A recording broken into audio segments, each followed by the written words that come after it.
sort. Mais en fait, je vais te poser la question, Julien, est-ce qu'on va vivre tous comme ça en 2040, en 2030? En tout cas, c'est ce que promet Dacia en revenant. On va laisser ça en intro. En voilà, revenant à... Ben ouais. Non mais... Quand on est dans une tente, on est bien, on a notre petit jogger. Non, j'y vais. 3, 2, 1, 0, on pourra remettre. Julien, est-ce qu'on va tous vivre dans une tente en 2030?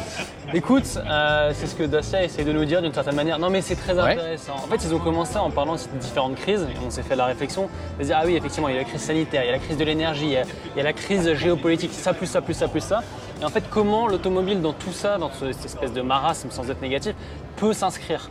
Et ils ont plein d'idées, mais des idées cool, c'est ça aussi. On va aller voir le concept, mais avant, ils ont fait des ateliers, et c'est intéressant parce que le concept ne sera jamais en série, c'est pour ça qu'on va vous le montrer après. Mais en revanche, tout ce qui est équipement outdoor pour voilà, aller dans la nature. Vous inquiétez pas, le manifesto, la gamme, le logo, on va y aller, mais on peut aussi commencer comme ça parce que je pense que vous avez vu plein de vidéos sur YouTube. Mais là, c'est vachement bien, ça va arriver vraiment en 2023 sur le jogger. Regarde. On avait essayé, je vous invite à aller voir l'essai du Jogger GPL. On va pouvoir avoir un lit. Tu vois, tiens, là, on est dans la tente et on retourne sur notre voiture, c'est génial. Et tu as ce truc-là qui est une grosse boîte. Là, c'est un proto, mais ça va sortir. Et moi, je me balade avec ma lampe. C'est censé être pas cher en plus, donc ça va être cool. Et en fait, tu te fais un matelas et tu as un vrai sommier qui va jusqu'au bout. Tu peux tout recacher dedans et tu as toujours de la place. Alors, je vais pas faire des conneries, mais dedans, tu as encore 200 litres. Voilà, c'est ça. Voilà. Et donc, ça va arriver en série. Et moi, sur le Jogger et Duster. Et moi, la réflexion que ça me fait, c'est pour ça que je voulais commencer là. Pendant très longtemps, toutes les présentations voitures, c'était du toujours plus, des équipements insensés. Et depuis quelques temps, on voit bien que la promesse, c'est revenir à la nature et revenir à l'essentiel. Et pour moi, Dacia est légitime parce que ça fait un moment, si tu veux, tant dans les coûts des voitures, leur accessibilité, etc. Aller sur ce terrain-là. L'éco-smart. Ouais, ça c'est. Mais écologique et économique. C'est vrai qu'il y a des hybrides qui vont arriver. Il y a Dacia Spring qui cartonne. C'est les mots du marketing. Et alors là, ils en ont profité. Tiens, on va commencer par derrière. Toute la gamme maintenant, c'est le nouveau logo.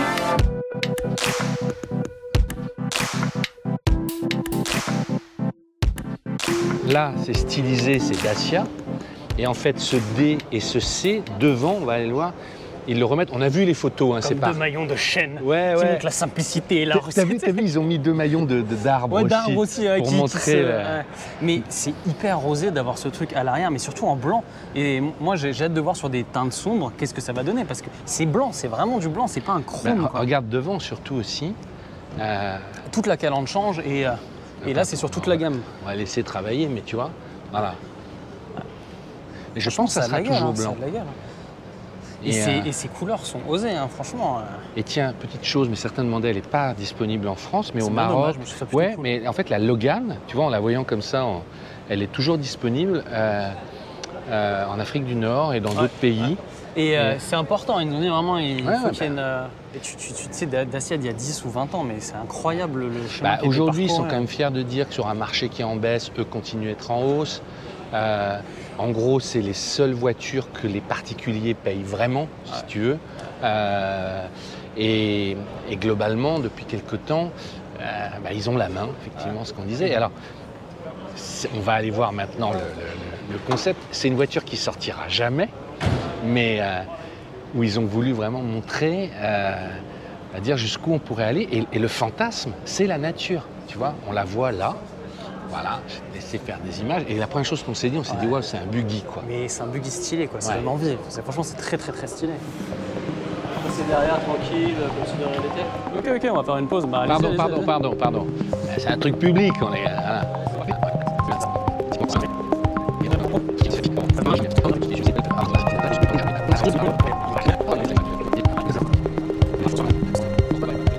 Bon, voilà. Je vais le mettre comme ça, tu sais. Ça, c'est trop cool. Un seul phare, ils en ont parlé. J'aime bien son côté cyclope, quoi. C'est mignon, quoi. Ouais, mais j'aime bien ce genre de petits détails que tu as sur les, tu vois, bright light, avoid exposure. Tu peux l'enlever. Et je sais pas si on va voir avec la caméra, mais en gros, tu as le plein phare et tu as low, high low. Et je trouve ça trop stylé. Tu as même si tu as des souches et des troncs. Tu as un treuil devant. Ouais. Enfin, c'est drôle, en fait, on revient au mythe de la Jeep. Il y a un côté lunaire aussi, là. Ouais. Franchement, il y a un côté... Il y a un côté Apollo, c'est la Jeep lunaire. Moi, il y a un truc que j'adore, c'est le fait d'avoir mis des sacs de couchage presque en fauteuil. Tout est lavable. Totalement imperméable. Ouais. En gros, tu peux passer un coup de Karcher à l'intérieur de ta bagnole. C'est quand même très Alors, cool. ils vont loin parce que, encore une fois, c'est pas destiné à être produit, c'est pour montrer des pistes. Donc, ils peuvent se permettre, il n'y a pas de contrainte légale, mais tu n'as pas de pare-brise, tu n'as pas de porte, tu n'as pas de vitre. C'est très stylé. Là, bon, en après... haut, tout ça, ça peut se soulever. Je sais pas, je n'ose pas le faire. Ouais, je sais pas ça. Peut-être En fait, ce qui est bien avec tout ça, tu peux mettre des vrais points pour que ça tienne. Et puis toujours, à l'intérieur, ça revient quand même de plus en plus. Le côté où les gens ont un peu marre des écrans et tout. On a eu 5 ans de profusion d'écran. Là, c'est un peu leur média control. Tu mets ton téléphone avec un petit truc, ça ne bouge pas. C'est au milieu. Tu mets ton GPS, ton Waze, tu fais ta petite sauce. Et là, ils ont quand même chiadé le dessin, tu vois, de la boîte de vitesse et les 3 boutons, parking, démarrage. Puis le liège qui vient de plus souvent. En fait, tu sais, on est sur la Mazda, on avait adoré le liège. Là aussi, ils en mettent et c'est vachement joli. Et on l'avait vu sur le Bigster. On a tous trouvé ça assez stylé. Ce côté un peu plastique moucheté. Là, c'est bon, il va arriver. Alors ils vont assez loin, c'est un plastique qu'ils ont breveté eux-mêmes et qui comporte 20%. Ils leur ont donné un nom. J'ai oublié le nom d'ailleurs, on va leur demander. Il y a 20% de plastique recyclé, ce qui donne cet effet moucheté. Et c'est passé pour que ça puisse faire de la série en extérieur. Voilà, et ça passe effectivement les normes. Ouais, la chaud. Hein, mais ce qui est rigolo, tu peux te dire ici, en gros, si tu veux, ils ont mis une perceuse, tu sais, comme si tu allais commencer à faire des trucs, t'as un établi et tout, tu vois. Mais moi, c'est ça qui me marque au-delà de ce qu'on nous montre, c'est le message global de dire, voilà. Oh merde, j'ai fait un truc. Les temps sont difficiles, c'est presque la voiture du survivaliste, quoi. Ouais, c'est ça un peu, voilà, tu vois, derrière la montagne. Et au-delà de ça, ce qui fait rêver, c'est plus la ville, c'est de se retrouver, de pouvoir être peinard tout seul devant son lac, avec sa tente, etc. C'est ça Après, de toute façon, il va nous en parler, le designer, mais il y a quand même beaucoup de choses, surtout à l'intérieur, qui vont peut-être mis sur Jogger, alors ils nous l'ont montré sur un... Il n'y est pas, une sorte de... On leur demande ici un espèce de comment dire, comme un crochet 3 points qui est ici. Tu peux mettre par exemple ton gobelet, ton café, mais en même temps tu peux mettre ton sac, tu peux l'enlever. Ça a l'air pas mal. Ils ont dit ça va arriver, ça va arriver en série. Ah non, c'est la ceinture. C'est les boucles que tu mets ensemble. Ok, d'accord.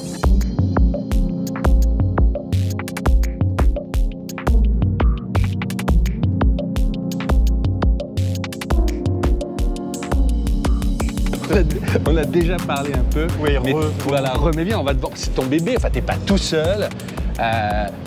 Moi j'ai plusieurs questions, je t'ai déjà posé une, mais la première chose quand j'ai vu, avec Julien on s'est dit waouh c'est une Jeep lunaire, on revient, voilà. Est-ce que c'était une de vos idées déjà? Non, pas. Alors lunaire non, pas nécessairement. L'idée, comme je t'expliquais, c'est plutôt de créer un terrain de jeu pour nos designers. On a donné un brief au départ, mais finalement assez léger. Et on les a laissés réagir un peu aux idées qu'on leur a données. On a réagi aux leurs. Et voilà, ça a donné cet agent-là. Pour que le public comprenne, il n'y a pas de voilà. Il y a pas de contrainte légale, hein, ça ne sortira pas tel quel, mais c'est bien un manifeste, c'est pour ça que vous l'appelez manifesto. Tout à fait. Mais tout le monde était impliqué dans qu'est-ce que c'est le manifesto Dacia, c'est quoi les vrais messages qu'on veut véhiculer pour cet événement où on est aujourd'hui, qui est le Brand Manifesto, donc qui est là où va la marque en fait. D'accord. Si je te résume, ça va être quand même...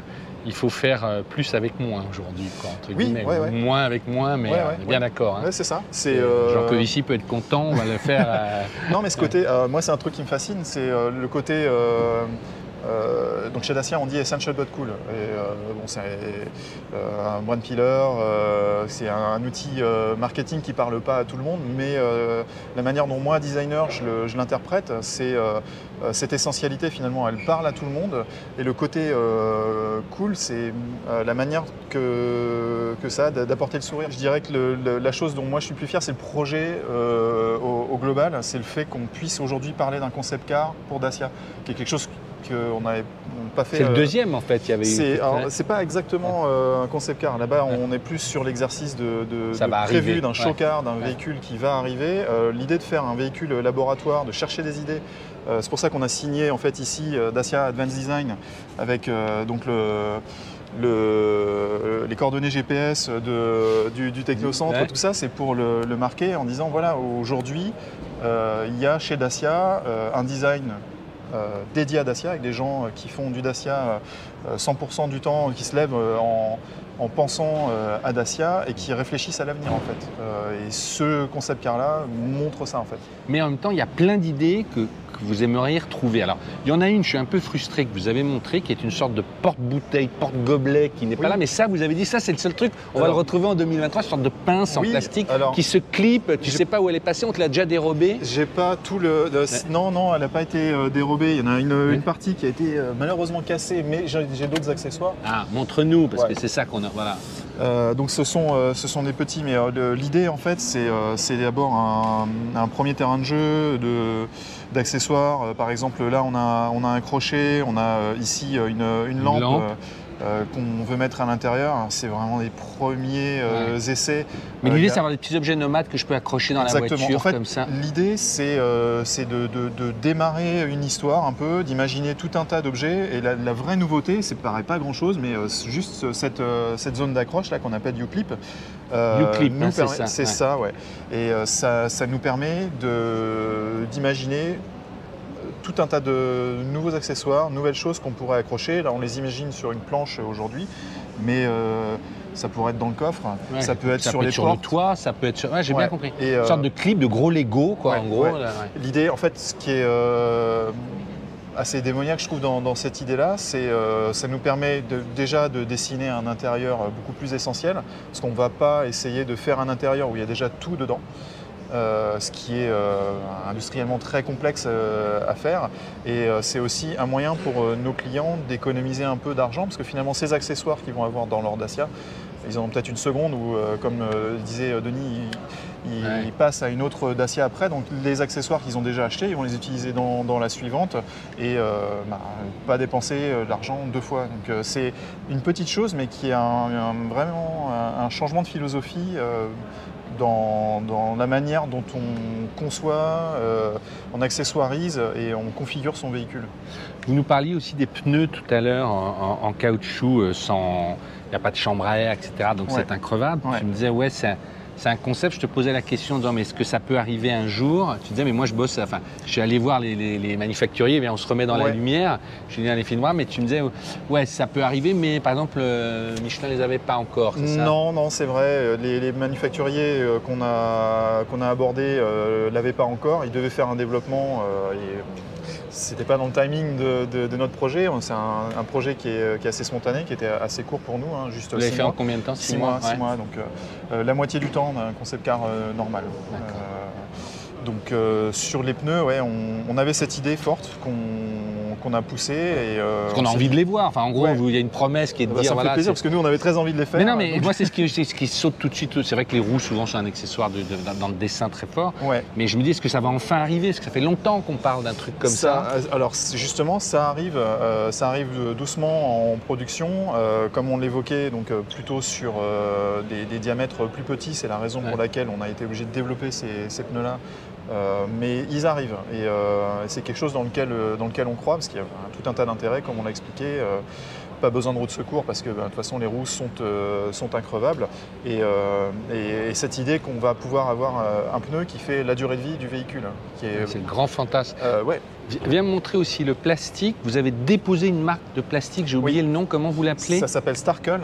Starkel, et raconte, alors c'est un... Du coup, c'est un plastique avec 20% de polypropylène qui est recyclé à l'intérieur. Comme on disait, les chiffres sont un peu abstraits, mais 20% c'est déjà un gros pourcentage par rapport à ce que font d'autres constructeurs qui sont plutôt aux alentours de 8, 12. Mais en fait, c'est un truc là, vous allez vraiment pouvoir l'utiliser, ça a passé les tests et ça donne ce côté moucheté en blanc, en noir. On est assez fiers de ça, donc ça va arriver très bientôt en production sur Duster. Et voilà, là on en fait une première illustration, donc ça avait été évoqué sur Bigster. Là on est beaucoup plus proche de la production avec ce plastique-là, qui aura ce rendu-là. Et puis après on le découvrira dans la rue. D'accord, là il y a une sorte de liège aussi. Oui, en fait, c'est l'idée en fait, c'était de montrer des choses qui arrivent très tôt dans la gamme et puis des choses qui sont plus dans le futur. Donc on imagine pouvoir continuer dans cette veine là, mais avoir d'autres intérêts. Donc par exemple ici, on c'est un petit clin d'œil, mais l'idée de ne pas mettre des écrans immenses, c'est quelque chose qui est très très Dacia. Ouais, c'est marrant, c'était votre grand fantasme pendant la présentation en disant ah là là, on n'en veut plus. On n'en veut plus. Ouais. La liberté, c'est drôle, hein, le monde s'inverse. Je pense qu'on peut tout bazarder, mais c'est ça la promesse. C'est ça. En fait, il y a beaucoup de choses qui étaient du domaine de l'envie en fait quand on a fait ce véhicule-là. Donc le fait d'être exposé aux éléments, déjà chez Dacia, c'est quelque chose qui nous parle, mais je pense d'autant plus après les 2 ans de Covid qu'on a vécu. Où la première chose, se prendre la pluie, c'est le bonheur. Oui, c'est ça. J'imagine déjà les commentaires qui vont dire c'est sympa. De l'air, du grain, ça fait du bien. Et ce côté, voilà, on passe tous, je pense, trop de temps devant des écrans, du digital, du virtuel, des choses comme ça. Donc là, c'était une manière de faire un clin d'œil, mais de montrer, voilà, on a vraiment à cœur d'avoir pour nos clients, pour nos véhicules, des expériences vraies, organiques, des choses... C'est ça qui m'a frappé aussi dans la présentation. Finalement, vous dites que c'est une voiture idéale pour un garde forestier, un bûcheron. C'est-à-dire que c'est ces métiers-là qui font rêver aujourd'hui. C'est plus le trader dans sa tour. Non, c'est vrai. On se dit, mon Dieu, quelle horreur, même s'il gagne plein de blé. Et en fait, c'est ça. Et ce que je trouve intéressant, c'est qu'il n'y a aucun élément statutaire. Non. La bagnole, c'est pur de tout ce qui pouvait être, tu vois, un symbole de... je ne vais pas aller sur le chrome, les calandres et tout, mais là, en me disant finalement, c'est ça où elle est bien liée à l'époque. Ouais. J'ai l'impression qu'on va les mettre à œil au brut et il n'y a aucun statut, c'est la fonction et la liberté. Exactement, ouais, on revient à l'essentiel du design, en tout cas à mon sens, où on est sur la forme, la fonction, chaque chose ce qu'on a essayé de faire en tout cas sur ce concept car, chaque chose qui est là, et là parce qu'on ne pouvait pas l'enlever en fait, parce qu'elle a une fonction attachée derrière. Donc, comme tu le dis, le statutaire finalement, je pense qu'on peut s'en débarrasser, donc c'était un des premiers trucs qui est parti. Ok. Bon, mais merci beaucoup Romain, merci beaucoup. Voilà. Bon, Julien, je pense que tu vas être un héros parce que on a 30 minutes, c'est ça finalement depuis 40, pourquoi j'en ai 36 moi j'ai. Ouais. Mais et on a refait en plus une fois. Oui, mais tu avais relancé. Ouais, j'ai relancé. D'accord. Non, mais c'est bien l'attente qu'il la monte et qu'on voit le lit, ça je trouve ça très bien. Et puis voilà. Donc non mais tu as une journée pour monter demain. Voilà, moi je fais du montage sur d'autres choses, mais je te dis, abonnez-vous à POA et méfiez-vous des contrefaçons. Et n'oubliez pas, il y a le YouTube Short. On a lancé YouTube Short. En gros, pour faire simple, si vous êtes avec votre téléphone ou vous êtes en vertical, vous avez une petite minute pour regarder POA. C'est que des petits bouts de. C'est comme ce que vous regardez sur Insta, des petits bouts et si vous voulez aller voir plus loin. C'est plein de petits films sur la boîte de chocolat. Et c'est format téléphone, donc il y a plein de petits extraits. Abonnez-vous à POA Short, vraiment, je veux voir le truc qui grave. Allez, à bientôt.